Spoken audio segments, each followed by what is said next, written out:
ambayo mmeyapata Azam FC?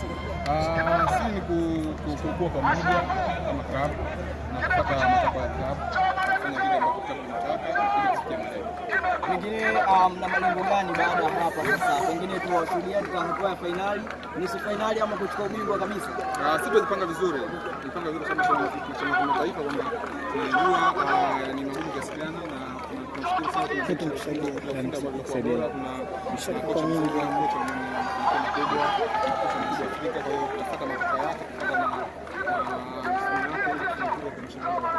Faisal, nikikumbuka mara ya mwisho katika hatua kama hii ya makundi ulikuwa na Young Africans, lakini hukufanikiwa kucheza hatua ya makundi. Ndani ya Azam FC umefanikiwa. Ni faraja kwa kiasi gani kwa upande wako kuandika historia?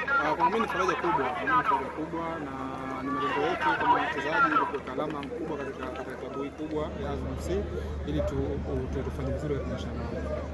Pengine uwepo wa wachezaji wenye experience ya kutosha kama Himidi Mau, Jafet Kitambala imeongeza motisha namna gani kwenu kama wachezaji? Inaongeza motisha mkubwa kwa sababu ni kuja kubwa, ni wazuri na kuja kuongoza vizuri kwa sababu ni experience kubwa katika mashindano haya. Kwa hiyo sisi kama wachezaji tumemoja kufanya vizuri katika mashindano haya. Ndani ya kocha Ibenge, pengine mnajiona mkiwa wapi katika hii michuano ya kimataifa? Kocha Ibenge ni mchezaji, ni kocha mzuri kama nilivyozungumza, ni kocha mzuri katika mashindano haya na anajua vizuri, kwa sisi tutafuata mifumo yake ili kufanya kufika mbali kwa mashindano. Mlitegemea mtakoncede goli nyingi zaidi kiasi hiki? Sisi tumefanyia mazoezi na tumeangalia Kemkem ubora wao na udhaifu wao, kwa hiyo tumefanyia mazoezi na ndio tukapata matokeo. Ugumu wote ama ilikuwa ni rahisi?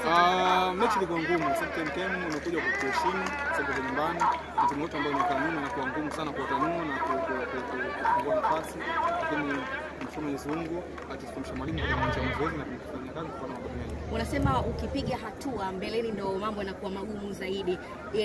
Kwenye michuano hii kuna Wydad Casablanca, lakini na nyie pia Azam FC mko mumo, lakini mna kocha mwenye profile kubwa.